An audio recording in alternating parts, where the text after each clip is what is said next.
우리의 매일의 삶 가운데에는 이러한 회복의 역사가 믿음에 대한, 신학에 대한, 하나님을 바라보는 그러한 삶에 대한 회복의 역사가 우리 가운데에 매일매일 있어야 할 줄로 믿습니다.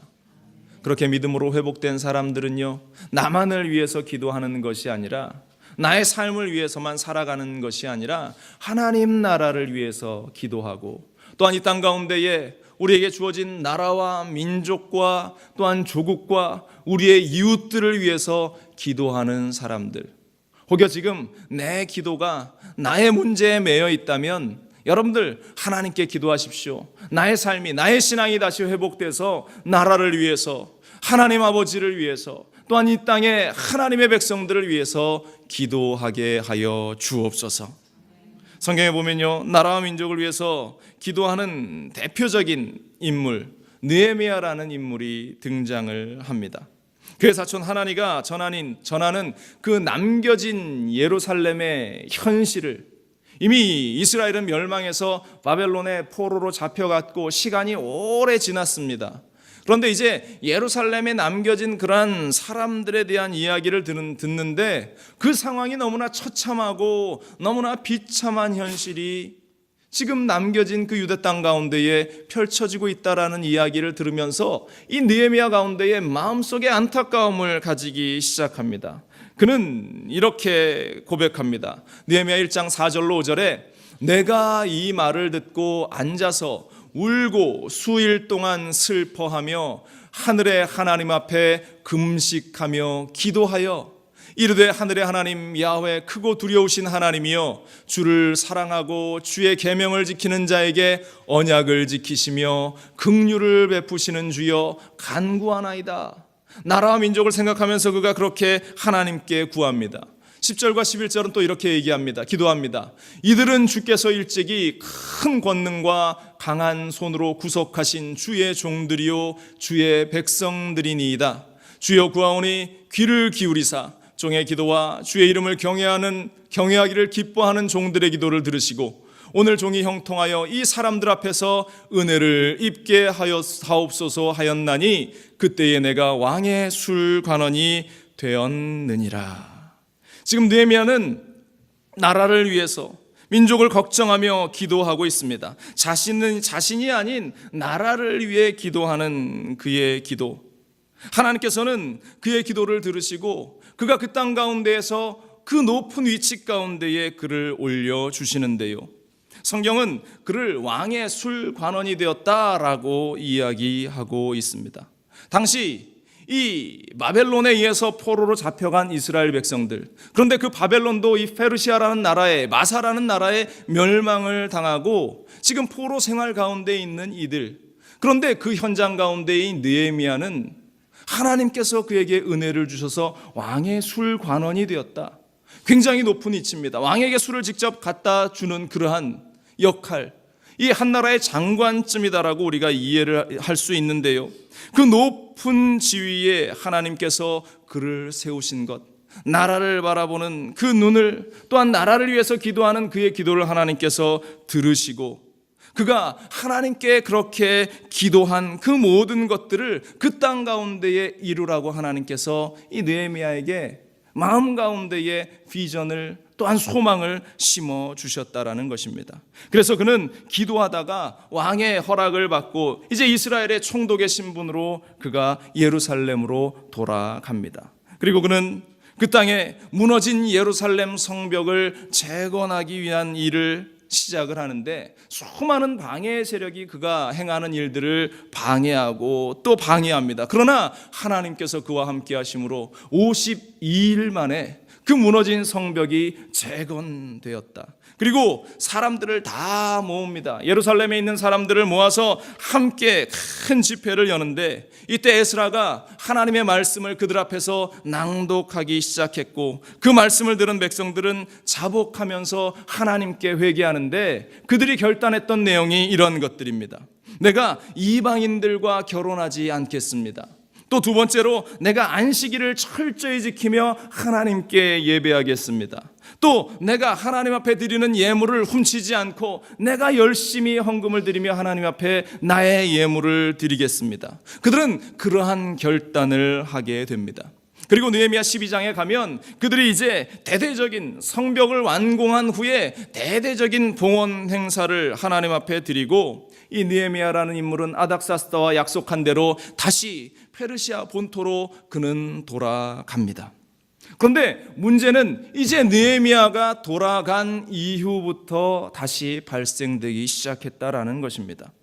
또다시 이스라엘이 그나마 무너졌던 그 신앙이 이 느헤미야와 에스라에 의해서 조금 회복되어졌는데 다시 그들이 신앙을 잃어버리고 흔들리기 시작했다라는 것입니다.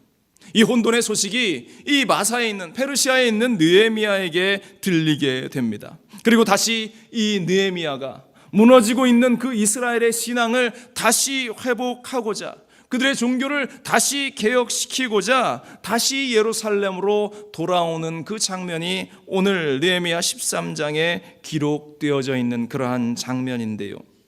오늘날 우리의 주변에 얼마나 그 뜨거운 열정과 믿음을 가지고 신앙생활했던 많은 사람들이 지금은 예배의 자리에 또한 기도의 자리에 남아있지 않고 그 믿음을 다 잃어버리고 세상 가운데에서 그렇게 헤매어 다니는 일들을 우리는 목격하면서 믿는 우리들이, 이 자리에 있는 여러분들 마음으로 얼마나 안타까움을 느끼고 있습니까?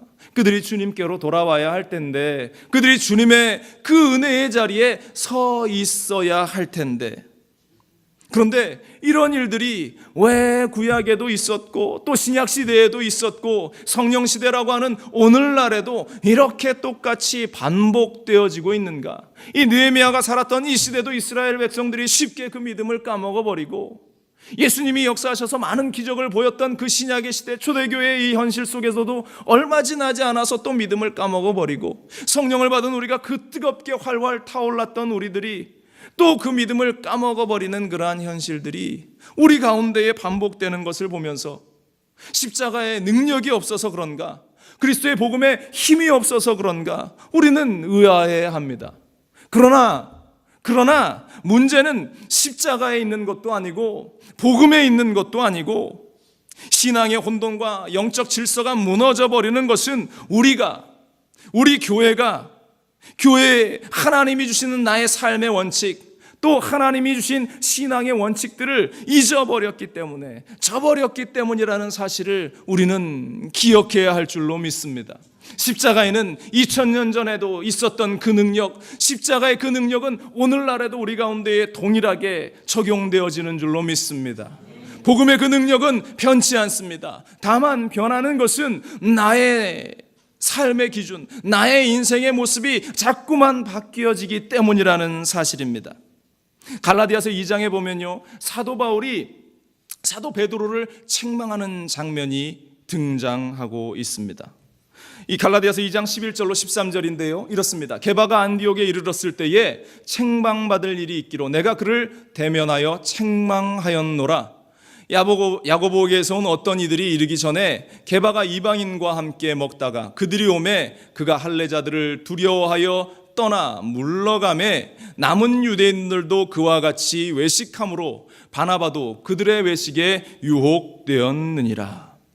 지금 이 베드로가 안디옥의 그 부흥을 듣고 이 안디옥을 방문을 했습니다. 그런데 그곳에서 이제 안디옥 이방 사람들과 함께 식사하는데 갑자기 그의 마음 가운데에 유대인들이 의식되기 시작합니다.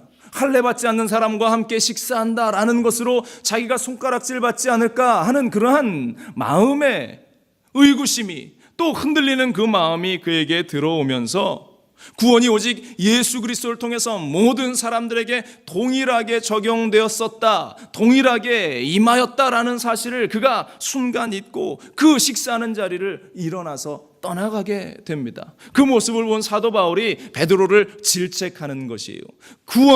그리스도의 구원은 이방인에게나 유대인에게나 동일하게 적용이 되는데 너는 왜 유대인들의 시선을 두려워하면서 이 함께 식사하는 자리를 두려워 떠나고 있는가? 그 장면을 이 사도 바울은 베드로에게 주저하지 않고 꼬집어 그를 책망하고 있습니다. 왜 율법에 매여서 왜 여전히 그러한 사람들을 의식하는 그러한 눈을 가지고 살아가는가? 복음을 바라봐야 하고 예수 그리스도를 바라보라고 베드로에게, 당대 최고의 지도자였던 베드로에게 한참 후배인 이 바울이 그렇게 이야기하고 있는 장면, 우리는 복음 앞에서 주저하지 말아야 할 줄로 믿습니다. 많은 일들 앞에서 교회들이, 오늘날 교회들의 현실이 벌벌 떱니다. 야, 저 사람이 시험 받아서 내가 한마디 하는 것 때문에 시험 들어서 교회를 떠나버리면 어떻게 할까? 그러한 염려 때문에 무언가 잘못되고 있는 현실 앞에서 눈을 감아버리는 일들이 너무나 많이 우리 주위에서 일어나고 있고, 그것들 때문에 교회가 힘을 잃어가기 시작했고, 그것들 때문에 교회가 세상과 타협하고 세상의 사고들과 타협하면서 점점 그 믿음의, 그 신앙의 기준을, 원칙들을 놓아버리기 시작하니까 우리 가운데에서 믿음을 잃어버리고 떠나가는 사람들이, 현장 가운데에서 주님의 복음을 놓아버리는 사람들이 그렇게 많이 생겨나고 있다라는 것입니다. 여러분들, 우리의 믿음은, 우리의 신앙은 복음의 진리로 회복되어지고 당당하게 그 진리를 이야기할 수 있는 그리스도인들이 되어야 할 줄로 믿습니다. 세상을 향해서 주님의 복음을, 주님이 말씀하신 그 진리를 당당하게 이야기할 수 있는 그리스도인들, 바로 그것이 우리의 모습이 되어야 할 줄로 믿습니다. 지금 이스라엘의 현실이 그렇습니다. 오늘 성경 본문에 나와 있는 이스라엘의 현실이 조금 신앙이 회복됐어요. 무너졌던 그들이 예루살렘 성벽을 건축하면서 조금 그들의 신앙이 다시 세워졌는데, 다시 느헤미야가 떠나버리자 그들의 신앙이 흔들려지고 모호해지기 시작하면서 그들의 신앙을 잃어버리고 있었다라는 것입니다. 그래서 느헤미야가 다시 돌아와서 무너진 그들의 신앙을 회복시키고자 하는데, 오늘 그가 회복시킨 신앙의 원칙들을 우리가 몇 가지 생각해 보기를 원합니다. 먼저 첫 번째로, 신앙의 회복은 말씀의 회복부터 시작된다라는 사실입니다. 따라합니다. 신앙의 회복은 말씀의 회복으로부터. 가장 먼저 그가 돌아와서 한 것은 함께 하나님의 말씀을 그들에게 선포합니다. 오늘 본문 1절로 3절입니다.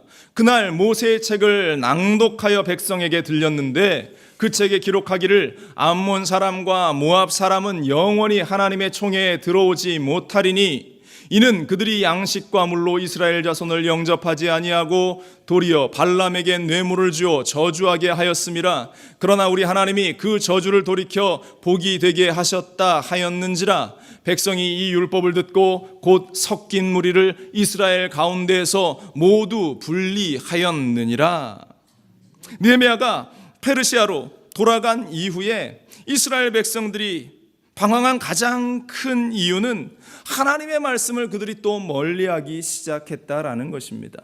끊임없이 말씀과 함께 있어야 하는데 그들은 예전의 삶으로 돌아가면서 말씀을 멀리합니다. 그래서 느헤미야는 백성들 앞에서 그 혼돈과 그 무질서를 회복하기 위해서 제일 먼저 말씀을 회복하는 그 사역, 말씀을 그들에게 들려주고 말씀으로 그들을 깨닫게 하는 일을 시작하고 있었습니다.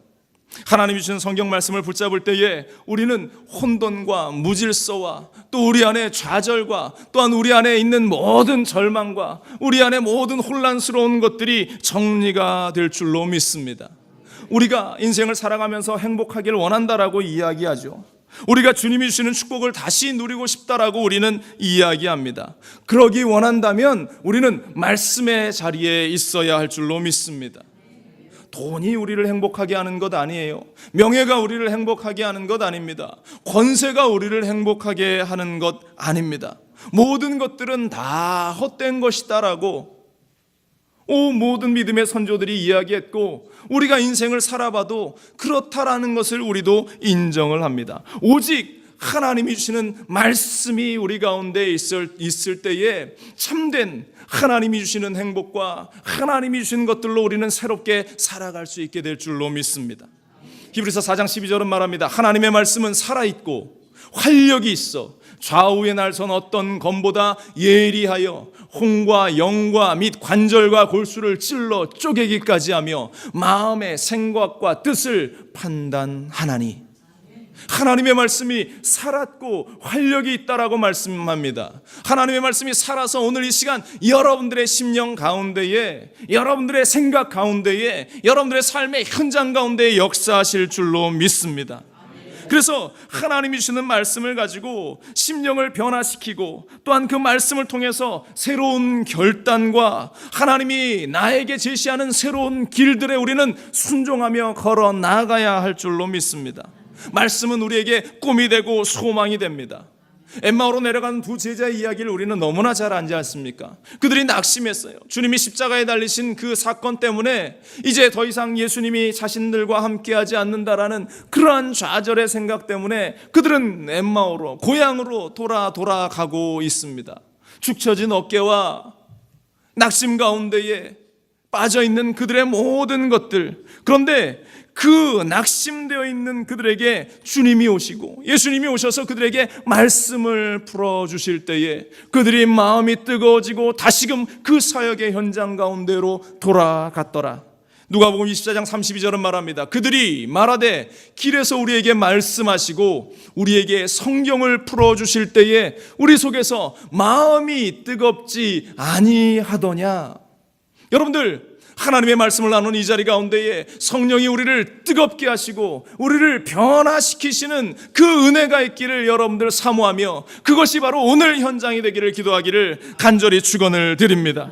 말씀을 읽고 말씀을 듣고 말씀을 묵상하고 말씀대로 살아가는 그 인생들, 그 마음속에 뜨거움이 다시 회복되고 식었던 신앙이 다시 회복되어지면서 기적의 현장 가운데로 달려가는 그러한 힘이 저와 여러분들에게 생겨나는 것, 바로 이것이 말씀을 통해서, 말씀을 통해 살아가는 우리 가운데에 펼쳐지는 그러한 삶의 모습임을 우리는 잊지 말아야 할 줄로 믿습니다. 오늘 말씀을 듣는 우리 모두에게 하나님께서 허락하시는 새로운 도전과 결단이 있기를 간절히 축원을 드립니다. 이스라엘 백성들이 그렇게 결단하잖아요. 백성이 이 율법을 듣고 곧 섞인 무리를 이스라엘 가운데에서 모두 분리하였더라. 말씀을 듣고 그냥 앉아 있었던 것이 아니라 말씀의 도전 가운데 그들은 즉시 반응하고 있다라는 것입니다. 말씀은 우리를 도전하게 하고 회개하는 능력이 있습니다. 한국의 초대교회사 보면요, 참 재밌는 이야기들이 많이 있는데요, 그 중에 한 사람 백사겸이라는 그러한 맹인 전도자의 이야기가 있습니다. 이 사람이 1860년 평안남도에서 태어난 사람인데요, 평범한 그냥 농부의 가정에서 태어난 사람입니다. 그런데 9살 때에 부모를 잃게 되고 이 사람 역시 눈에 안질이 생겨서 9살에 눈을 실명하게 됩니다. 장님이 된 거죠. 그리고 그에게 형이 하나 있었는데 그 형마저 다른 집에 종살이를 하러 떠나가면서 장님이 된, 고아가 된 이 사람이 홀로 생활하게 됩니다. 그런데 이 사람에게 재주가 좀 있었던 것 같대요. 그래서 어떤 사람이 그를 데리고 가서 점치는 거를 알려줬습니다. 복술이라고 하는데요, 점치는 법을 알려주는데 이 소년, 이 백사겸 이 소년에게 언변이 있었고 다른 사람들을 이렇게 캐치하는 그런 능력이 좀 있었던 것 같아요.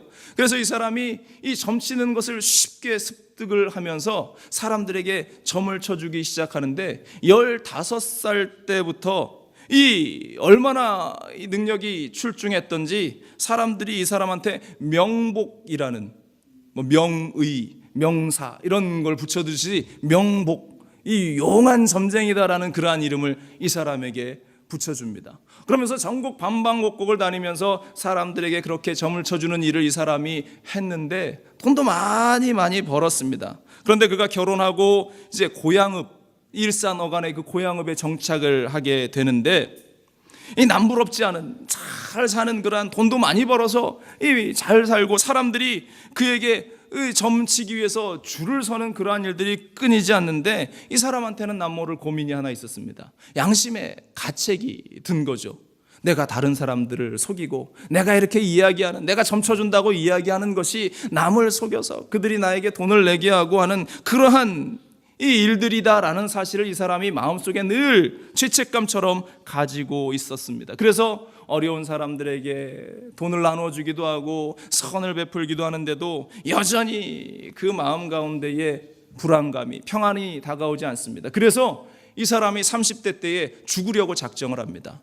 내가 이 세상에 이렇게 살아서 무엇하는가, 죽어야지, 자살해야지, 그런 생각을 가지고 마지막으로 내가 100일 지성을 드려야 되겠다라고 생각하고 정한수를 떠놓고 매일 밤마다 그가 지성을 드리는데, 이 100일째, 마지막 100일째 되는 날 어떤 한 사람이 그의 집을 방문을 합니다.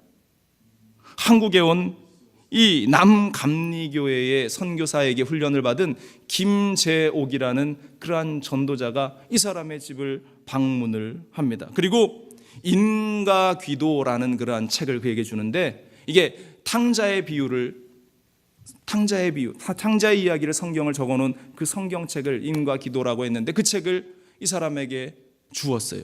그런데 이 사람이 체면 때문에 거부할 수는 없고, 그래서 그 책을 받는데, 그 책을 받을 때에 자신의 그 소감을 그는 나중에 이렇게 고백합니다. 내가 그 책을 받을 때 독한 벌레가 손에 닿는 느낌이었다, 이렇게 표현을 합니다. 그래서 아무튼 그 책을 받아서 그가 한쪽에 치워놓고 숨겨놓았어요, 체면 때문에. 그런데 어느 날 며칠이 지나서 이 백사겸이라는 이분이 꿈을 꾸게 됩니다. 자기 몸이 하늘나라에 갔는데 거기서도 역시 소경이더랍니다. 그래서 어디로 가야 할지 모르고 방황하고 있는데 오른쪽에 있는 누군가가 그에게 은 산통을 이렇게 주더래요. 그가 아마 점을 치던 사람이었으니까 산통이라는 것이 점치는 도구였던 것 같아요. 근데 은으로 되어 있는 그 점치는 도구를 그에게 주더라는 것입니다. 그러면서 음성이 들리더래요. 나는 예수다. 내가 주는 산통은 일반 점을 치는 산통이 아니라 의로운 산통이다. 이것을 받아가져라 라고 말하는, 꿈속에서 그 음성을 그가 들었답니다. 그리고 깨어났어요. 그 후에 이 백사겸은 아내에게 이 인가기도, 이 탕자 이야기를 읽으라고 시켰어요. 그 이야기를 들으면서 그가 감동을 받고 예수님을 믿기로 그가 결단을 합니다. 그리고 꿈속에서 예수님이 주신 그 말씀을 그가 깨닫고 이제 점치는 일들을 그만둡니다. 점치는 모든 도구들을 다 불태워버리고 선교사님에게 그것들을 다 넘기고 드리고 자신은 이제 교회에 출석하겠다, 고향읍 교회에 출석하기를 시작하면서 교회에 처음 나간 날 이 사람이 이렇게 기도합니다. 하나님 아버지, 나는 죄인이로소이다 하면서 그가 얼마나 통곡하며 기도했든지 이 예배가 진행되지 못했고 모든 사람들이 그 통곡을 들으면서 함께 통곡하면서 기도했다는 그러한 이야기가 있어요. 그 다음에 그가 이제 온 가족들과 침례를 받고 나는 삭개오입니다 라고 고백하면서 자신의 모든 재산을, 불의로 얻었던, 사람들을 점치고 속여서 받았던 그 모든 재산이 삭개오와 같은 그러한 재산이기 때문에 나는 내 재산을 다 팔아서 사람들에게 나누어 주고 나는 복음을 전하는 사람이 되겠습니다 라고 작정을 합니다. 그러면서 그가 한 5, 6개월간을 오직 아침 저녁으로 부인이 읽어주는 성경과 찬송을 들으면서 그것을 다 외우기 시작하는데, 하나님이 그에게 은혜를 주셨는지 앞이 보이지 않으니까 그가 듣는 그 성경 말씀을 그가 다 외워서 선교사의 증언에 따르면 사복음서를 그가 다 통째로 토시 하나 틀리지 않고 다 외울 수 있을 정도였다라고 그러한 이야기가 전해져 내려오고 있어요. 그가 그 이후로 전국을 다니면서 하나님의 복음을 전하고 교회를 세우고 또한 하나님의 말씀을 전하면서 놀라운 사역을 감당하게 됩니다. 그가 30명의 자손을 두었답니다. 그 중에 아들 백남석이라는 그러한 분은 미국에 있는 애틀란타에 있는 에모리 대학에 공부를 하고 한국으로 돌아와서 그가 그 연희전문대학교 교수로 봉직하면서 한국의 초대교회의 교회학교를 세우는 귀한 역할을 감당을 했다고 합니다. 이 백사겸이라는 이 인물을 들면서 한국교회의 삭개오, 숨은 보배라고 이야기를 하는데요. 하나님이 주시는 그 말씀, 이 말씀이 이 맹인 점치는 사람이었던 이 사람을 변화시키는, 회복케 하는 그러한 능력의 역사를 만들어 주었다라는 것입니다. 우리는 말씀으로 회복되고 말씀으로 새로운 삶을 살기를 결단해야 할 줄로 믿습니다. 느헤미야의 등장과 더불어서 이 떠나버렸던 그들에게 있는 신앙이 회복되어지기 시작하고, 또한 이스라엘 안에 있었던 이방의 무리들, 이 유대 백성이 아닌 이방의 무리들을 내어 보내고 그들과 분리해서 하나님께 참된 예배를 올려드릴 수 있는 그 은혜들을 회복하는 그 일들, 바로 이 일을 이 느헤미야가 감당하고 있었다라는 사실입니다. 여러분들, 우리 가운데에 하나님께 예배하고 하나님께 나오는 일들을 방해하는 일들, 그것들을 우리가 먼저 말씀으로부터 물리치고, 말씀을 가지고 그 모든 것들을 물리치고 회복할 수 있기를 주님의 이름으로 간절히 축원을 드립니다. 우리의 신앙의 회복은 말씀의 회복으로부터 시작된다라는 것. 그러므로 우리가 말씀을 읽고 말씀을 듣고 말씀대로 살기를 결단하는 우리 모두가 되시기를 주님의 이름으로 간절히 축원을 드립니다. 두 번째로, 신앙의 회복은 구별됨의 회복으로부터 시작된다는 것입니다. 따라합니다. 신앙의 회복은 구별됨의 회복으로부터 시작됩니다. 그리스도인은 거룩한 자이고, 거룩한 자는 세상과 구별되는 자라는 것을 성경은 이야기합니다. 특별한 사역을 하는 많은 분들이 있습니다. 그들이 빈민촌에 가서 사역을 하기도 하고, 또한 창녀들이 생활하는 곳에 가서 사역을 하기도 합니다. 그런데 많은 사람들이 내가 그곳에 가서 그들에게 선한 영향력을 미칠 수 있다라고 생각을 하지만, 굉장히 그것은 위험한 생각들이라는 것이죠. 내가 성령으로 충만하지 않고 내가 말씀으로 무장되어지 않으면 오히려 흰옷에 더러운 때들이 쉽게 묻듯이 우리가 그들 가운데에 오염될 수 있는 가능성이 너무나 많이 있습니다. 그래서 많은 선교단체들이 그렇게 파송을 한 후에 얼마의 시간 후에 다시 그들을 데리고 와서 훈련하고 영적인 훈련을 하고 또다시 그곳으로 내보내고, 그러한 일들을 반복하는데요. 세상을 살아가는 우리의 모습도 마찬가지입니다. 내가 세상 가운데서 얼마든지 나는 믿음을 지켜나갈 수 있는 자신이 있어 라고 하지만, 내가 기도하지 않으면, 또 내가 내 삶을 거룩하게 구별을 해 살아가지 않으면 우리는 그 현장 가운데에서 버텨낼 수 없어요. 사단의 끊임없는 공격 가운데에서 우리는 버틸 수 없다라는 것입니다. 그래서 기도 생활하면서 우리의 거룩함을, 구별됨을 철저히 우리는 유지해야 하는 것입니다. 그런데 오늘 성경을 보니까요, 그렇게 거룩하게 구별되어야 할 곳에 때가 묻은 정도가 아니라 점령을 당해버리고 만 사건을 우리는 보게 됩니다. 하나님의 정에 있는 방에 도비아가 들어와 거하기 시작했다라는 것입니다. 오늘 보면 4절 5절은 이렇습니다. 이전에 우리 하나님의 전에 방을 맡은 제사장 엘리야십이 도비아와 연락이 있었으므로 도비아를 위하여 한 큰 방을 만들었으니, 그 방은 원래 소재물과 유향과 그릇과 또 레위 사람들과 노래하는 자들과 문지기들에게 11조로 주는 곡물과 새 포도주와 기름과 또 제사장들에게 주는 거제물을 두는 곳이라. 지금 무슨 상황인가 하면, 이 도비아가 지금 성전 안에 있는 방을 하나 차지하고 있는데요. 도비아가 누굽니까? 끊임없이 이스라엘을 회방하고 이 성벽을 건축하는 일을 앞장서서 방해했던 사람이 바로 이 도비아라는 인물이었습니다. 느헤미야 4장 3절은 이렇게 이 사람을 기록합니다. 암몬 사람 도비아는 곁에 있다가 이르되, 그들이 건축하는 돌 성벽은 여우가 올라가도 곧 무너지리라 하더라. 이스라엘 백성들이 쌓는 그 성이 곧 무너질 만큼 그렇게 허술하다라고 조롱했던 사람이고요. 또 성경 4장 7절로 8절은 산발락과 도비아와 아라비아 사람과 암몬 사람들과 아스돗 사람들이 예루살렘 성이 중수되어 그 허물어진 틈이 메꾸어져 간다함을 듣고 심히 분노하여 다 함께 꾀하기를 예루살렘으로 가서 치고 그곳을 요란하게 하자 하기로, 예루살렘 성벽을 방해하고 그곳을 짓지 못하도록 하자고 선동했던 사람이 바로 이 도비아라는 사람입니다. 뿐만 아니라 느헤미야 6장 2절에 산발랏과 게삼이 내게 사람을 보내어 이르기를 오라 우리가 오노 평지 한 촌에서 서로 만나자 하니 실상은 나를 해하고자 함이었더라.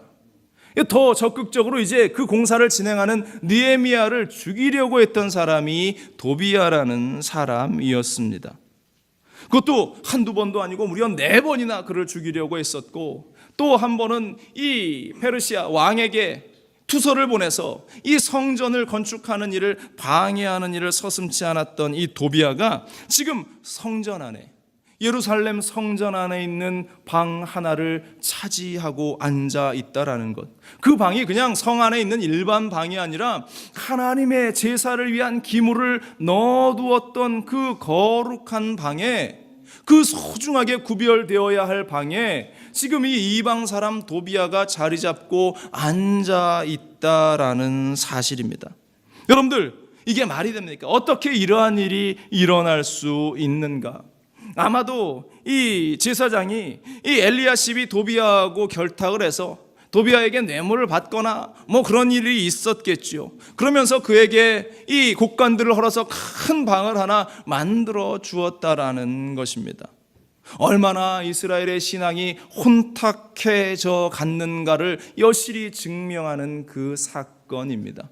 그런데 이 사건이 오랜 시간에 있었던 사건이 아니라 느헤미야가 성벽을 봉헌한 후에 페르시아로 돌아간 후에 그 1년 사이에, 불과 1년이라는 그 짧은 시간 안에 벌어지고 있는 일이었다라는 사실입니다.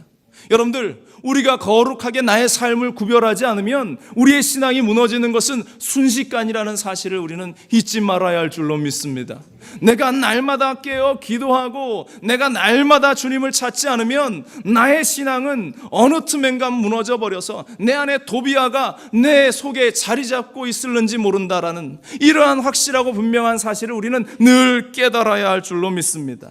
그래서 오늘 성경 7절로 8절은 말합니다. 예루살렘에 이르러서야 엘리야십이 도비아를 위하여 하나님의 전뜰에 방을 만든 악한 일을 안지라. 내가 심히 근심하여 도비아의 세간을 그 방 밖으로 다 내어 던지고, 도비아를 들인 그 악한 사실을 이 느헤미야가 알고 오자마자 이 모든 것들을 다 밖으로 내어 던져버리고 쫓아내어 버리고 있다라는 사실입니다.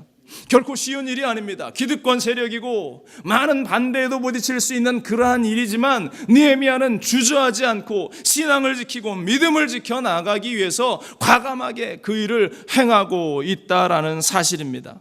나중에 도비아뿐만 아니라 이 엘리야십의 가문까지 과감히 내어 쫓아버리는데요, 성경 이 느헤미야 13장 28절 이하는 말합니다. 대제사장 엘리야십의 손자 요야다의 아들 하나가 호론 사람 산발랏의 사위가 되었으므로 내가 쫓아내어 나를 떠나게 하였느니라. 내 하나님이여, 그들이 제사장의 직분을 더럽히고 제사장의 직분과 레위 사람에 대한 언약을 어겼사오니 그들을 기억하옵소서. 내가 이와 같이 그들에게 이방 사람을 떠나가게 하여 그들을 깨끗하게 하고 또 제사장과 레위 사람의 반열을 세워 각각 자기의 일을 맡게 하고 또 정한 기한에 나무와 처음 익은 것을 드리게 하였사오니 내 하나님이여, 나를 기억하사 복을 주옵소서.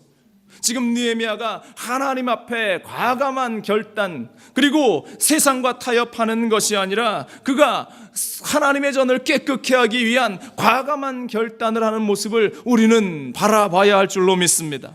성전을 정화시킨 예수님의 모습을 우리는 기억합니다. 예수님께서도 하나님의 전을 강도의 구렬로 만든다고 하면서 성전에서 장사하는 자들을 다 내어 쫓았던 모습을 우리가 기억하고 있지 않습니까?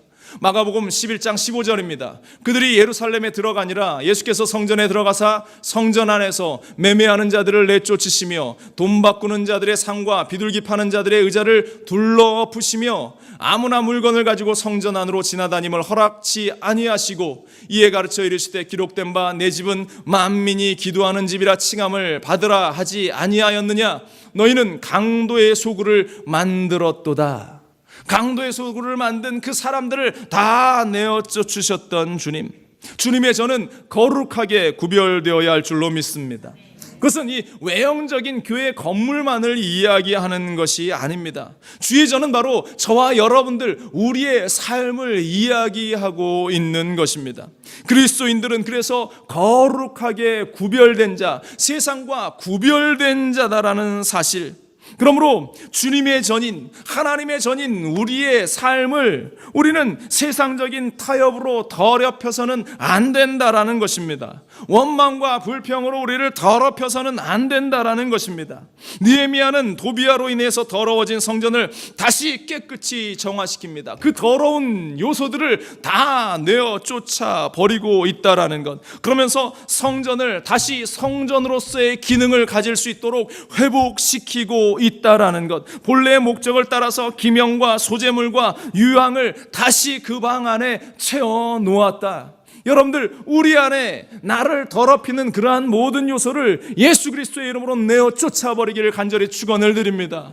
내 안에 더러운 그 모든 요소들을 다 내어 쫓아버리고 내 안에 성령을 채워나가는 우리 모두가 될 수 있기를 주님의 이름으로 간절히 축원을 드립니다. 내 속에 어떤 도비아와 같은 그러한 요소들이 있습니까?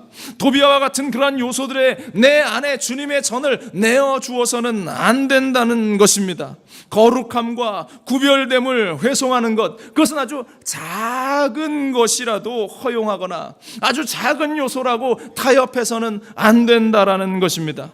우리의 거룩함을 훼손시키는 그러한 요소, 도비아와 같은 그 요소들을 여러분들 예수 그리스도의 이름으로 내어 쫓고 내 안에 거룩함이 회복되어질 수 있도록 성령을 채워나가는 우리가 되시기를 주님의 이름으로 간절히 축원을 드립니다. 그래서 그를 위해서 세 번째로 신앙의 회복은 따라합니다. 예배의 회복으로부터 시작됩니다. 그 모든 것들을 내어 쫓고 우리가 다시 서기 위해서는 예배가 회복되어져야 한다. 성벽의 재건 후에 안식을 거룩하게 지키겠다라고 이스라엘 백성들은 맹세했습니다. 그런데 느헤미야가 떠나가자 그러한 맹세는 1년도 안 돼서 무너져 버리고 변질되어 버리고 말았습니다. 이로 인해 하나님을 섬기는 그 믿음의 줄은 풀려버리고 또한 믿음의 그 자리를 그들은 떠나버립니다.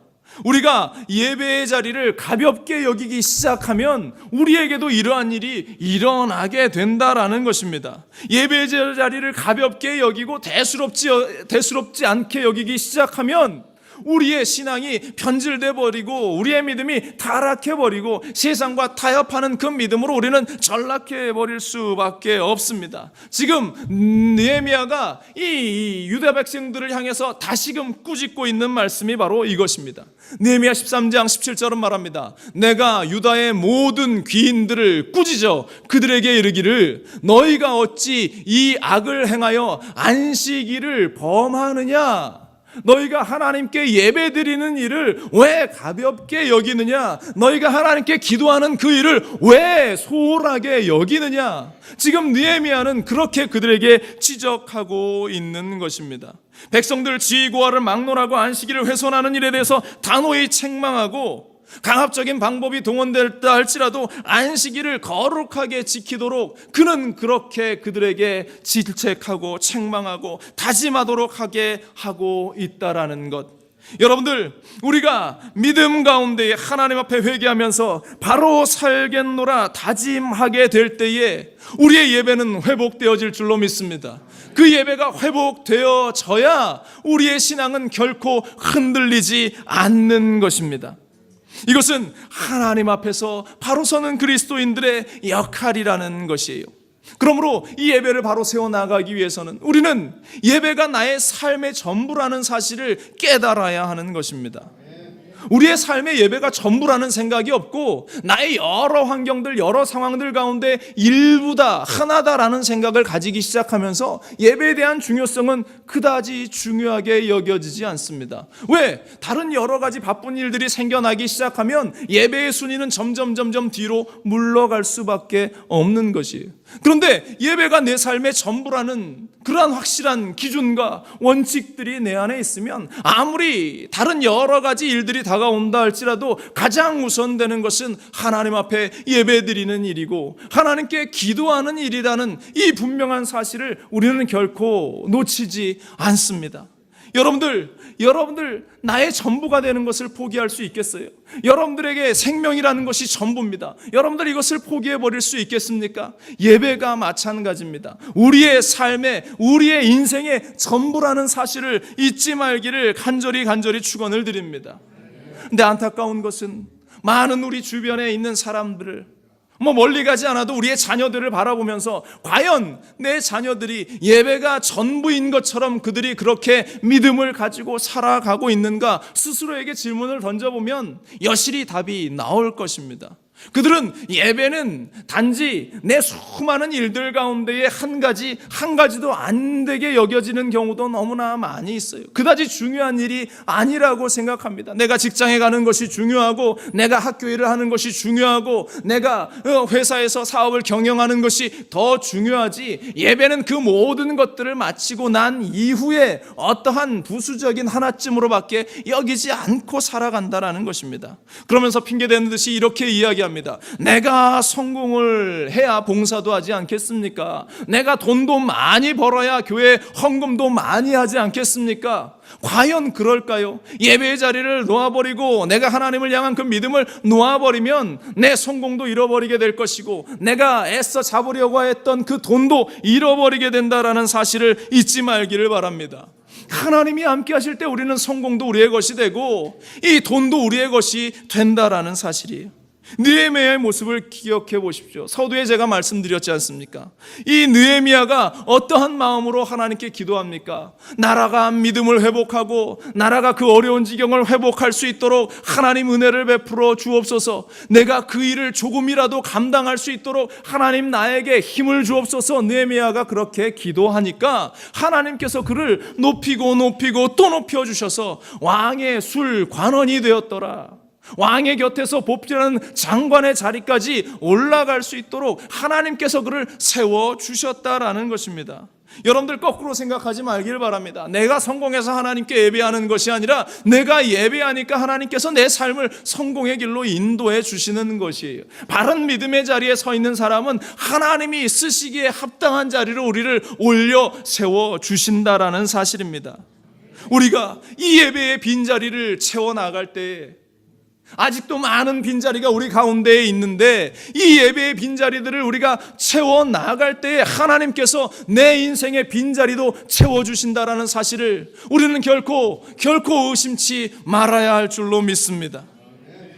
말씀을 했습니다. 느헤미야가 자신의 안일이나 또한 자신의 출세에 관심이 있었다면 그는 여전히 바사왕국, 왕이 있는 그 페르시아 궁에 남아 있었어야 합니다. 그러나 그의 백성들을 안타까워하는 그 현실 속에서 하나님이 그에게 맡기시는 일을 그가 이루어 나가고자 그는 과감히 이 무너진 성벽을 세우는 일에 동참했고 이스라엘 백성들의 신앙을 회복하는 일에 그는 동참합니다.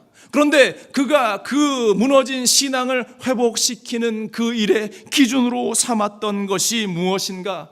먼저 말씀으로 그들을 회복될 수 있도록 그들에게 하나님의 말씀을 들려줍니다. 또 그들 안에 거룩함이 유지되어지고 구별이 유지되어질 수 있도록 더러운 요소들을 다 내어버립니다. 그리고 그 안에 하나님을 향한 진정한 예배가 이루어질 수 있도록 모든 것들을 갖추고 만들고 나가는 느헤미야의 이 모습, 여러분들 우리 가운데에 신앙 회복에 신앙의 원칙들이 무너지지 않기를 주님의 이름으로 간절히 축원을 드리고, 혹여 조금이나 내 삶에 내 신앙이 무너져 있다라고 느껴진다면 다시 말씀으로, 거룩함으로, 예배로 내 무너진 신앙을 회복할 수 있는 저와 여러분들이 되시기를 주님의 이름으로 간절히 축원을 드립니다.